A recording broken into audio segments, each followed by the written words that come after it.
To be. यहाँ पे 3 है, यहाँ पे क्या है मेथड अगर बोलेंगे तो रिडक्शन मेथड।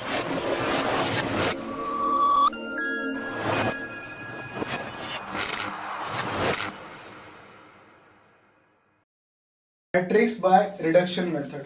आपको करना क्या है, सबसे पहले आपको इसको एक फॉर्म में लिखना पड़ता है। उस फॉर्म का नाम है जनरल फॉर्म होता है, जनरल फॉर्म।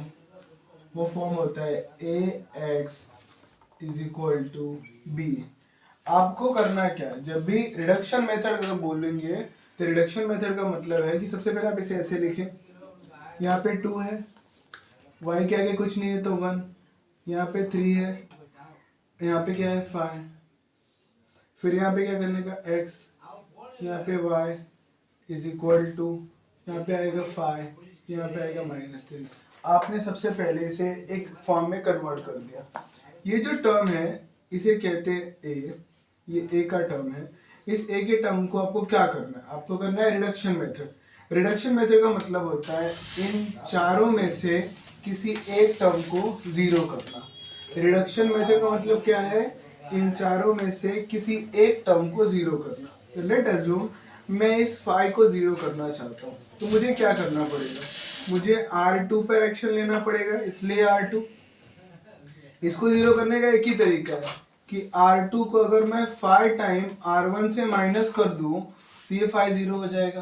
कैसे, एक एग्जांपल लेते हैं।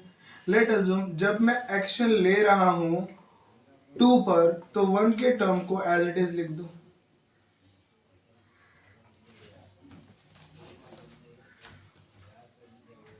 आपने 1 के टर्म को एज इट इज लिख दिया। R2, अब मुझे बताओ यहाँ पे R2 कितना है, 3। यहाँ पे R2 कितना है 3 -5, R1 कितना है 2, तो कितना हो गया 3 -10, तो कितना जाएगा 3 10, तो कितना ऐसे रहेगा -7। अब ये तो हो गया आपका -7 एक चीज के लिए। अब दूसरे के लिए देखते हैं यही चीज, कहाँ पे दूसरे के लिए 5 के लिए। R2 कितना है 5, R1 कितना है 1, तो 5 - 5 कितना हो गया 0। समझ में आता है 0 कहाँ से आया, पक्का। अब यहाँ पे आ जाओ, यहाँ पे अगर आप बात करो R2 की तो कितना है -3 5, R1 कितना है 5, तो -3 5 5 जा 25 -28, तो ये कितना आ गया -28। समझ में आया मैंने क्या चेंजेस किए। ओके, अब इस चीज को वापस x5 फॉर्म में कन्वर्ट करो, तो 2 किसकी जगह पे है x, 1 किसकी जगह पे है y इज इक्वल टू 5। यहाँ पे देखो -7x इज इक्वल टू -28, बोलो हाँ या ना। अब क्या करने का, x इज इक्वल टू क्या करने का 28/7, x is equal to 4। x कितना आया 4। अब ये फर्स्ट इक्वेशन है आपका 2x + y is equal to 5, 4 + y is equal to 5, 8 + y is equal to 5। आप क्या करो 8 को वहां लेके जाओ तो y इज इक्वल टू -3। तो आपने फाइंडिंग किया x और y की वैल्यू।